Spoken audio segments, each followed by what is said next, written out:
मेरे स्टाइल से बनाए पंजाबी आम का अचार जो कभी खराब नहीं होगा। दोस्तों, मैंने प्रॉपर इसके मेजरमेंट्स दिए हुए हैं। अगर उसे फॉलो करते हुए आप इस अचार को बनाओगे तो आपका भी अचार कभी खराब नहीं होगा। चलिए रेसिपी को शुरू करते हैं। आम का अचार बनाने के लिए यहाँ पर मैंने 2.5 किलो कच्चे आम लिए थे, जिन्हें मैंने मार्केट से ही कटवा लिया था। क्योंकि घर में हम काट नहीं सकते, इस तरह से इसकी गुठली जो है ना वो पक जाती है, जब बहुत सख्त हो जाती है तो घर में जो है उसे काटना मुश्किल हो जाता है। घर में लाने के बाद मैंने इसे अच्छे से वॉश कर लिया और अंदर जो गुठलियां थी वो सारी अलग कर ली हैं। और अब इसमें हम नमक लगाएंगे। तो यहाँ पर मैंने 1/4 कप जो है नमक का लिया है, वो मैं इसमें डाल दूंगी। और सारी जो कच्चे आम हैं उन्हें अच्छे से मिक्स कर लूंगी। मिक्स करने के बाद इन्हें हम एक बरनी में भर के रख लेंगे। अचार डालने के लिए मैंने यहाँ पर चीनी मिट्टी का मर्तबान लिया है। इस तरह से बरनियाँ जो है अचार के लिए बेस्ट होती हैं। तो हम क्या करेंगे, सारे जो कच्चे आम हैं नमक लगाए हुए वो इसमें हम भर लेंगे। तो यहाँ पर हमने सारे कच्चे आम डाल दिए हैं इस बरनी में। इसे हम कवर करके छोड़ देंगे रात भर के लिए। मैंने इन्हें शाम को मार्केट से लाया था, अच्छे से वॉश करके अब नमक लगा दिया है। और इसे अब मैं रात भर के लिए इसी तरह से छोड़ दूंगी। और सुबह ये देखिए, मैंने नीचे एक बर्तन रखा है, उसके ऊपर एक मैंने जाली वाला टोकरा लिया है। और अब इसमें मैं सारे जो कच्चे आम हमने नमक लगा के रखे थे वो इसमें पलट देंगे। तो इसमें काफ़ी पानी जो है ना बन चुका था, नमक जो है वो पानी छोड़ देता है। तो हमने इसे पूरी तरह से ड्राई करना है। थोड़ी देर के लिए 5 मिनट के लिए मैं इसे इसी तरह से टोकरे में रहने दूंगी कि इसके अंदर से सारा पानी जो है वो निकल जाए।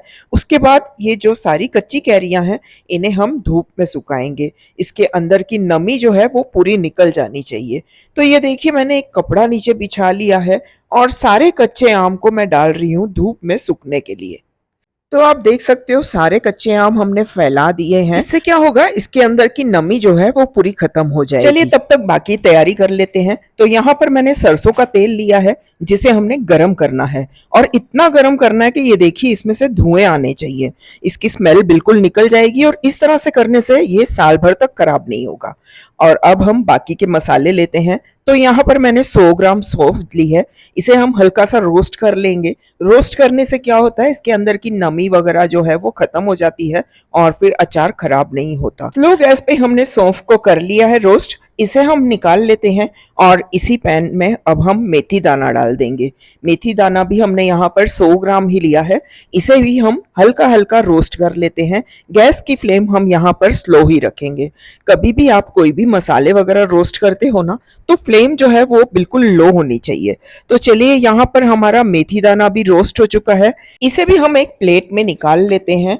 और हमारा जो पैन है ये अभी गर्म ही है। तो हम क्या करेंगे, नमक जो हम यूज़ करने वाले हैं आज के अचार के लिए, गैस की फ्लेम को बंद कर देंगे और इसमें हम नमक डाल के इसे रख देंगे थोड़ी देर के लिए। बस ये इसे इतना ही सेकना है। ये पैन गरम है, इसी में ये थोड़ा सा हल्का हल्का गरम हो जाएगा। और अब सारी चीज़ों को हमने ठंडा कर लेना है। तो आप देख सकते हो हमारी सारी चीज़ें यहाँ पर ठंडी हो चुकी हैं। तो अब दोनों चीज़ों को हम दरदरा पीस लेंगे। तो यहाँ पर मैंने सौंफ को दरदरा पीस लिया है। ज़्यादा इसका महीन पाउडर नहीं करना है। अगर हम बहुत महीन कर देंगे ना तो क्या होगा, तेल जो है बहुत ज़्यादा सोक करेगा अचार। तो इस तरह से हमने दरदरा इसे पीसा है। साथ ही में मेथी दाने को भी मैंने दरदरा ही पीस लिया है। और यहाँ पर आप देख सकते हो मैंने दो जो है ना इस तरह से रेडीमेड मसाले लिए हैं। मैंने केपरा के मसाले लिए हैं। ये डालने से अचार जो है ना बिल्कुल रेडीमेड जैसे बनता है। तो अब हमारे ये कच्चे आम भी सूख चुके हैं, इसमें नमी बिल्कुल नहीं है, ये अच्छे से ड्राई हो चुके हैं। तो जिस मर्तबान में हमने डालना है ना, हमने इसे पूरा सुखा लिया था। और अब नीचे आप देख सकते हो मैंने गरम और ठंडा किया हुआ सरसों का तेल जो है वो इसमें 2 चम्मच मैंने डाले हैं बड़े वाले। और साथ ही में इसमें मैं 2 चम्मच यहाँ पर नमक का भी डाल दूंगी। और चलिए अब हम सारे मसालों को मिक्स करते हैं। तो यहाँ पर अचार को मिक्स करने के लिए मैंने बड़ी सी परात ले ली है। सबसे पहले मैं इसमें सौंफ डाल दूंगी पीसी हुई, साथ ही में इसमें मेथी दाना पिसा हुआ डाल दूंगी। अब जो मैंने रेडीमेड मसाले लिए हैं ना, वो भी मैं दोनों पैकेट खोल के इसी में ऐड कर दूंगी। इससे कलर भी बहुत अच्छा आता है, साथ ही में टेस्ट भी बहुत अच्छा बनता है। अब हम क्या करेंगे, इसमें 4 छोटे चम्मच टीस्पून के हिसाब से मैंने कश्मीरी लाल मिर्च पाउडर लिया है। साथ ही में 2 टीस्पून मैंने यहाँ पर हल्दी का पाउडर लिया है। इसी के साथ हम इसमें 1 चम्मच हींग की डाल देंगे। हींग अचार में बहुत अच्छी लगती है। और अब जो नमक लिया है हमने हमने मेजर करके नमक लिया था 250 ग्राम। वो हम कुछ नमक इसमें डाल देंगे और कुछ को मैं रहने दूंगी। तो यहाँ पर मैंने आधे से ज्यादा नमक जो है ना डाल दिया है। और अब हम क्या करेंगे, सारे मसालों को मिक्स कर लेंगे, अच्छे से मिक्स कर लेंगे। यानी जब हम इसमें फिर कच्चे आम डालेंगे ना, उस टाइम मिक्स ना करना पड़े, तो उस पहले ही हमने सारे मसालों को बहुत अच्छे से मिक्स कर लेना है। दोस्तों, आज जो मैं आपके साथ अचार की रेसिपी शेयर कर रही हूँ ना, ये मेरी मम्मी की रेसिपी है। तो आज मैं आपके साथ जो मेजरमेंट्स बता रही हूँ हर चीज के, वो बिल्कुल प्रॉपर हैं, ट्राइड एंड ट्रस्टेड हैं। बिल्कुल खराब नहीं होगा अचार अगर आप उसे इसी तरह से बनाओगे। हर साल मेरी मम्मी इस अचार को बनाती है और मैंने मम्मी से ही सीखा है इसे बनाना, और मैं भी अब इसे हर साल बनाती हूँ और मेरा अचार कभी खराब नहीं हुआ है। तो सारे मसाले को हमने यहाँ पर मिक्स कर लिया है।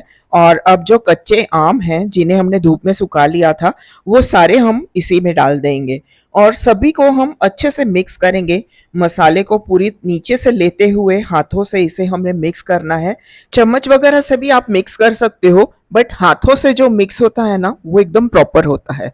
बस ध्यान देना है कि हाथ एक बिल्कुल साफ होने चाहिए और ड्राई होने चाहिए। तो सारे मसाले को हम अच्छे से मिक्स कर लेते हैं। नीचे नीचे सारा मसाला है, उसे हम इस तरह से हाथों से ऊपर लेते हुए जब तक पूरे आम जो है मसाले के साथ पूरे कोट ना हो जाए, हम इन्हें मिक्स कर लेंगे। आप देख सकते हो मैं नीचे से मसाला लेके ऊपर की तरफ इसे डाल रही हूँ। तो यहाँ पर हमने सारे कच्चे आम बहुत अच्छे से मिक्स कर लिए हैं। अब हम बर्नी लेते हैं जिसमें हमने अचार डालना है। हमने इसमें ऑलरेडी ऑयल और नमक डाल दिया था। तो हम क्या करेंगे, थोड़ी सी कच्चे आम जो है इसके ऊपर डालेंगे और अब इसके ऊपर हम 3 से 4 चम्मच जो हैं, बड़े चम्मच जो हैं ऑयल के डाल देंगे। और इसी तरह से हम इस प्रोसेस को फॉलो करते जाएंगे। ऑयल डालने के बाद फिर से हम इसके ऊपर कच्चे आम डालेंगे और फिर हमने ऑयल डालना है। तो इसी तरह से सारे जो अचार का प्रोसेस है इसे हम कंप्लीट कर लेंगे। तो यहाँ पर सेकेंड टाइम मैंने कच्चे आम डाले हैं और अब मैं इसके ऊपर फिर से डाल रही हूँ ऑयल। ऑयल जो है वो प्रॉपर होना चाहिए, बिल्कुल मेजरमेंट के साथ होना चाहिए। ऑयल और नमक ये दो बेसिक चीजें हैं ना, जिसकी वजह से अचार जो है वो खराब नहीं होता। तो अगर इन्हें आप प्रॉपर डालते हो ना, मेजरमेंट के साथ डालते हो, तो आपका अचार कभी खराब नहीं होगा। तो अब हम फिर से इसके ऊपर कच्चे आम डाल रहे हैं। तो सारे कच्चे आम मैंने डाल दिए हैं और अब जो मसाला नीचे रह गया है ना, वो भी सारा मैं क्या करूंगी, इसी में पलट दूंगी। मुझे है ना अचार में मसाला ज्यादा बहुत ही अच्छा लगता है, क्योंकि मैं काफी सारी रेसिपीज अपनी बाद में इस मसाले के साथ भी बनाती हूँ। तो मैं तो मसाला इसमें ज्यादा ही डालती हूँ। अब फाइनली इसके ऊपर हम फिर से ऑयल डाल देंगे। और दोस्तों, मैंने 1 लीटर ऑयल लिया था, गरम करके मैंने उसे रख दिया था और उसमें से मेरा लगभग 700 ml ऑयल जो है वो यूज हुआ है इस अचार के लिए। तो उसी तरह से अगर आप भी बनाते हो तो आपने भी इसमें ऑयल जो है ज़्यादा ही डालना है, जिससे अचार खराब नहीं होगा। तो ये देखिए, हमने ऊपर जो है इस पे ऑयल डाल दिया है और अब ना हमने सारे अचार को इस तरह से बर्नी को पूरा घुमाते हुए हिलाते हुए मिक्स कर लेना है, ताकि पूरा ऑयल, मसाले और कच्चे आम जो है वो अच्छे से मिक्स हो जाए। अच्छे से इसे मिक्स करने के बाद हम फिर से इसके ऊपर है ना थोड़ा सा जो है नमक डाल देंगे। और यहाँ पर मैंने जितना नमक लिया था ना, वो सारा अब मैंने डाल दिया है। तो अचार का सारा प्रोसीजर यहाँ पर कंप्लीट हो चुका है। तो मैंने इसके ऊपर है ना ढक्कन दे दिया है, बट ये पूरा टाइट बंद नहीं होता है। तो क्या करते हैं, इसके ऊपर है ना इस तरह से कॉटन का कपड़ा लेना है और आप इसके ऊपर बांध दीजिए, इसे पैक कर दीजिए इस तरह से। ये देखिए, मैंने इसे गांठ बांध के पूरा पैक कर लिया है। तो अब इसे मैं रात भर के लिए इसी तरह से छोड़ देती हूँ। सुबह इसे हमने धूप में रखना है। तो ये देखिए, मैंने आज सुबह इसे धूप में रख दिया है। 2 से 3 दिन के लिए हम इसे इसी तरह से रोज धूप में रखेंगे। तो इस तरह से 2-3 दिन अचार को मैंने धूप में रखा था और साथ ही में मैंने क्या किया था, उसे मैंने 2-3 दिन तक रोज हिला लिया था। यानी आपने चम्मच वगैरह डाल के नहीं, इसी तरह से बर्नी को थोड़ा सा हिलाते हुए अचार को मिक्स कर लेना है। और अचार हमारा बहुत ही अच्छा बन के तैयार हुआ है। कलर देखिए आप, और इसे देखते ही ना मुंह में पानी आ रहा है। मुझे तो मन कर रहा है मैं इसे आज ही खाने के साथ खाना शुरू कर दूं। और मेरे बताए गए मेजरमेंट से अगर आप भी बनाओगे अचार, तो आपका अचार कभी खराब नहीं होगा। खत्म हो जाएगा पर खराब नहीं होगा। अगली बार फिर मिलेंगे एक नई रेसिपी के साथ।